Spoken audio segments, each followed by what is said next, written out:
Dans les universités publiques, nous pouvons dire que depuis 2016, nous avons, sur toutes les universités, nous avons adressé près de 50 infrastructures.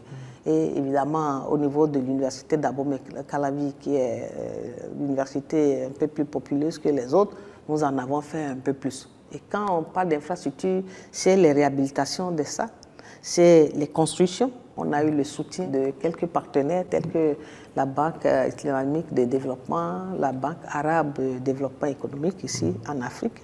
Et nous avons également d'autres partenaires qui ont renforcé l'action du gouvernement pour adresser ces infrastructures. Nous avons également quelques laboratoires. Avec l'Agence béninoise de recherche et d'innovation, nous allons intensifier nos actions dans la mise en place des laboratoires de normes. Et ça permettra aux chercheurs d'avoir la main. Donc, en termes d'infrastructure, c'est ce que nous pouvons dire. Mais il y a un élément très important et que nous adressons déjà avec toutes nos énergies, c'est le cadre de vie des apprenants. Lorsque vous allez dans une université, il faut pouvoir trouver des lieux d'aisance, etc. Et ne pas permettre aux apprenants d'avoir de soucis en la matière.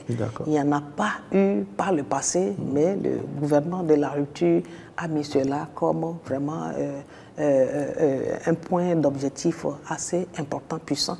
Et cela est ressorti dans une mission en cours qui a fini déjà un peu la tournée dans les universités, parce que le chef de l'État l'a demandé pour regarder un peu les infrastructures. La mission a fini, et donc c'est sa tournée, et d'ici, avant la fin de l'année, nous allons commencer la réalisation de ces infrastructures. On va même restructurer certaines entités qui se sont dispersées. Il faut les remettre et traduire la vie universitaire qui met l'enseignant présent aux côtés des apprenants.